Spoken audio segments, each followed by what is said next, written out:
فلا تردنها يا رب خائبة، فبحر جودك يروي كل من يرد.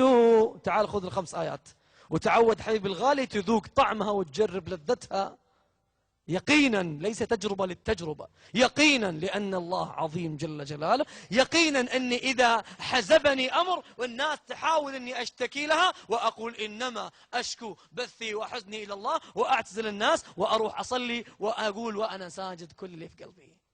ما أحس أني أخشع أقولها لله، لا أقولها للناس. أحس أن عندي مشكلة مع أحد، يا رب لا يؤلف ما بين القلوب إلا أنت. مشكلة بيني وبين رب العالمين، جفاء بيني وبين القرآن، اللهم اجعل القرآن العظيم ربيع قلبي. يا ربي أنا ما أحس بطعم القرآن وغيري يحس وغيري يتكلم، يا رب. تعال حبيبي الغالي خذ البرنامج 5 آيات يقول الله عز وجل، وأعرف أنك حافظها حبيبي الغالي وأنا حافظها مثلك، لكن نبغى اليوم نذوقها بطعم في قلوبنا ونجربها على أرض الواقع يقينا، لا لمحض التجربة. يقول الله عز وجل: يا أيها الذين آمنوا. عندك مشاكل الآن، استحضر كل مشاكلك مع البشر ومع رب العالمين ومع الناس ومع مديرك وفي العمل ومع أولادك وأمنياتك وكل الأشياء اللي منغصة عليك حياتك الآن، حضرها عندك وخذ البرنامج العملي.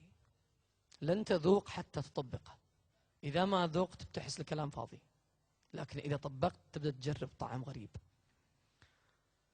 يا أيها الذين آمنوا، عندي مشاكل يا رب، استعينوا بالصبر والصلاة. عندك مشكلة، تعال. النبي عليه الصلاة والسلام إذا حزب أمر قام يصلي. ليه ما تشكر الناس؟ أبثها الآن في سجودي. استعينوا بالصبر والصلاة. تخيل جتك مصيبة وقلت يا رب لك الحمد وراضي وأصلي وأستعين بالله عز وجل أن يطلعني من الهم اللي أنا فيه، وأستعين بالله عز وجل أن يذهب عني الضيق والحزن اللي لاقيه، وأن الله يفرج الهم هذا يجعله فرح. تخيل لو أن سوينا هالقضية إيش بيصير يا رب؟ قال في آخر الآية: استعينوا بالصبر والصلاة إن الله أعظم جائزة وأعظم طعم في الدنيا والآخرة، إن الله مع الصابرين.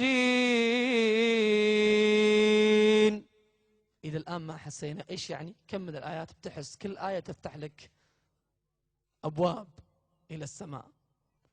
إيش يعني إن الله مع الصابرين؟ علمك في الآية اللي بعدها أني إذا كنت معك أقلب لك القضية، إذا كانت فقر أقلبها لك غنى. إيش أخوف شيء يخافونها الناس اليوم؟ أخوف أمر يخافونها الناس اليوم الموت. الآية اللي بعدها يقول لك إذا كنت معك أبقلب لك الموت حياة. سبحان الله. إيش الآية اللي بعدها؟ ولا تقولوا لمن يقتل في سبيل الله ميت. يا ربي لا تقول ميت. ولا تقولوا لمن يقتل في سبيل الله أموات. يا رب احنا شايفينه أطرافه جامدة وعيونه شاخصة وقلبه واقف، يا ربي كيف ما مات؟ ولا تقولوا لمن يقتل في سبيل الله أموات بل أحياء. احنا يا رب شايفينه ميت وما نحس انه حي، ولكن لا تشعرون. هو اللي جرب الطعم وهو اللي ذاق الطعم. يقول الله أعلمتك إذا كنت معه قلبت موت حياة. أجل المرض أنه يقلب صحة أسهل. إذا كانت القضية أن الله عز وجل قادر إذا كان معك يقلب موتك حياة، أجل والله كل شيء غيرها أسهل. كمل الآيتين اللي بعدها، باقي لنا آيتين. علمك الآن أن إذا كنت معك استعنت بالصبر وصار هذا منهجك في الحياة. إذا جاءتك مصيبة الحمد لله ثم استعنت وبثيت شكواك وأنت ساجد أني سأكون معك، وإذا كنت معك تراي قادر أقلب موتك حياة. أجل خذ الآيات اللي بعدها. إيش بعدها؟ ولنبلونكم، حرف موطع على القسم. أي وعزتي لأبلونك. حبيبي الغالي، أنت اللي في الصف الأول بتبتلى، وأنت بتبتلى، وأنا ببتلى، وأخي بيبتلى، والشيخ بيبتلى، والكل واحد بيبتلى. ثم ذكر لك منابع الخوف، منابع الألم، منابع الحزن الخمسة. ولنبلونكم بشيء من الخوف والجوع ونقص من الأموال والأنفس والثمرات. أحيانا تلقى ملك لكن خايف، تلقى واحد فقير مو خايف، تلقى واحد عنده جوع لكن ما عنده خوف، وواحد مليان خوف وعنده مال. هذه الأمور الخمسة بتصيبني أنا وأنت على قدر، إما 3 تجيك ولا 4 ولا تجيك ال5، بس أهم شيء أقسم الله أنه بيجيك واحدة منها أو على الأقل. شوف إيش قال الله عز وجل، شوف اللذة الآن. يقول الله: وبشر. وين البشارة يا رب وسط هالآلام ال5؟ أي بشارة يا رب تتكلم عنها وسط الآلام؟ حزن ونقص أموال وثمرات، وبيت كان فيه 7 نقص 2 ماتوا. يا ربي أي بشارة؟ من نبشر؟ في ناس ضايقين طعم فبشرهم. وبشر من؟ وبشر الصابرين. وبداية المقطع يقول لك: واستعينوا بالصبر. طيب يا ربي، أنا يجيني إبليس الآن يقول: أنت يوم أصبت بحادث وصبرت، وأنت يوم أصبت بأخيك صبرت. يا ربي ايش شكل الصابرين؟ كيف اصير من هؤلاء اللي لهم البشارة؟ قال: وبشر الصابرين الذين إذا أصابتهم مصيبة. أحيانا نطلع نقول لفلان: والله ولدك في سرطان. قالوا له: أصابته مصيبة. إيش يسوي؟ شوف ردة الفعل وقسها على ردة أفعالنا إذا جاءتنا المصائب. قالوا: جاهز، إنا لله وإنا إليه راجعون. نفهمها شوي؟ لو أعطيك حبيبي الغالي 1,000,000 دينار الآن، ورحت سددت فيها ديونك وسيرت فيها سيارة وتزوجت فيها ولدك وسويت فيها كل شيء، ثم جيت أخذت منك 50 فلس، تزعل مني؟ أعطيتك 1,000,000 دينار وأخذت منك 50 فلس، تزعل؟ إيش بتقول؟ أبغاك تقولها تكفى. أي واحد، إيش تقول؟ سمعني يا تكفى، إيش تقول؟ حلال عليك، صح؟ لأنك مقتنع أن 1,000,000 مني، صح؟ عشان كذا أنا أخذت ونقصت منك، أصبت الآن بمصيبة أنت، ومع ذلك أنت فرحان وجاهز، قلت لي حلالك. أجل لو اقتنعت أن اللي فيك كله من الله عز وجل، كان يوم يقال لصاحب فشل الكلوي: عندك فشل كلى، كان يقول: حلال رب العالمين، هو أعطاني كل شيء أصلا. لكن احنا ما احنا مقتنعين انه كلها من الله عز وجل، عشان كذا نبدأ نتجزع. قال: الذين إذا أصابتهم مصيبة قالوا إنا لله. كل ما عرفت ربك تحبه حتى في وقت المصيبة. وإنا إليه راجعون. أولئك، شوف الجائزة، أولئك عليهم، صبت عليهم إيش؟ صلوات من ربهم ورحمة وأولئك هم المهتدون. ما احنا فاهمين هالكلام؟ الآية الأخيرة اللي بعدها اللي بتفهمنا وش معنى هالكلام. أئمة المساجد إذا وصلوا المهتدون ايش يسوون؟ يقولون الله أكبر، لأنه حاس أن الآية اللي بعدها ما لها علاقة. والله لن تكتمل العقد ولن تفهم الآية ولن يتغير في حياتك أمر حتى تستشعر الآية اللي بعدها الأخيرة في المقام. إيش الآية اللي بعدها؟ ها يا جماعة، إن الصفا والمروة من شعائر الله. لها دخل؟ أكثرنا يقول ما لها دخل. والله العظيم لو بحثت في القرآن كله من الفاتحة إلى الناس لن تجد آية أعظم أنها تناسب في هالمكان من إن الصفا والمروة من شعائر الله. عطني قلبك وخذ أعطيك تغير في حياتك بإذن الله. الصفا والمروة من يوم عرفناها؟ قصة هاجر وإبراهيم وإسماعيل عليهما السلام، صح؟ هذه العائلة أصيبت بكل المصائب اللي الخمس اللي فوق. ولنبلونكم بشيء من الخوف، كانوا في وادي خايفين، أخوف مكان. والجوع، ما عندهم أي أكل، ما عندهم قربة ماء. ونقص من الأموال، ما عندهم أموال، ولو عندهم مال ما في شيء يشترون. والأنفس، كانوا 3 وراح إبراهيم خلاهم. والثمرات، وادي غير ذي زرع، مصائب 5 كلها صابت عليهم. فلاحقت إبراهيم تقول له: يا إبراهيم لمن تتركنا؟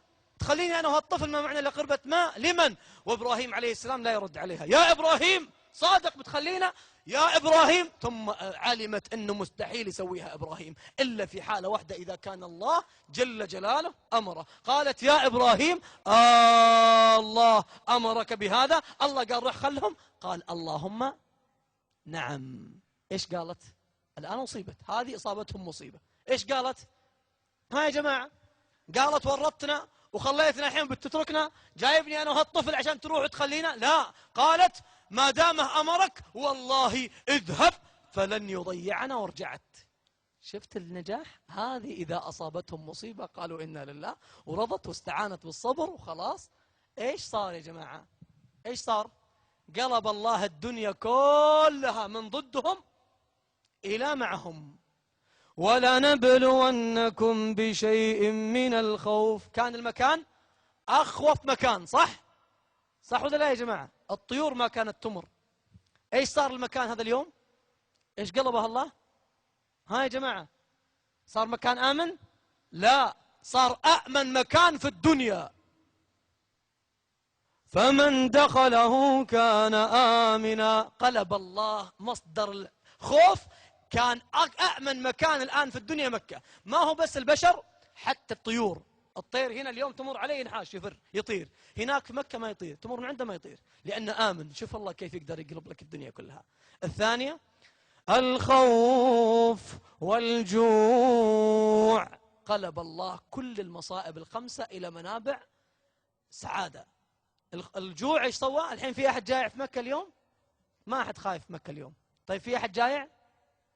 لا، كل ما تغلط غلط يقول لك روح اذبح وأكل أهل مكة، روح اذبح وأكل أهل مكة، عشان ما ينقلب هالمكان اللي كان كله جوع ينقلب مكان كله شبع. ونقص من الأموال. كان هذا المكان ما حد يبغاه، لو أعطيك المخطط كله بلاش ما تبغاه. الآن أغلى متر في العالم وين؟ في مكة، مو في شانزليزيه في باريس، صح؟ يسمون المتر قبل أمس يقول لي أحد الأخوة المتر المقدس مسمينه، المتر ب500,000، أغلى متر في العالم. وكل ما اقتربت من مكان العائلة الناجحة اللي تقبلت الأمر وذاقت طعم العلاقة مع الله وتركت بالمصائب كلها ورضت، تلك المرأة الغالية، كل ما قربت من مكان المسعى كل ما كان المتر أغلى. ونقص من الأموال، فكل ما ملكت هناك كل ما صرت أغنى. والأنفس. اليوم في نقص أنفس في مكة ولا ما تلقى لك موطئ قدم؟ شفت كيف الله يقدر يقلب لك الدنيا كلها. والثمرات. في نقص ثمرات اليوم؟ ثمرات الصيف في شتاء في مكة وثمرات شتاء في الصيف في مكة.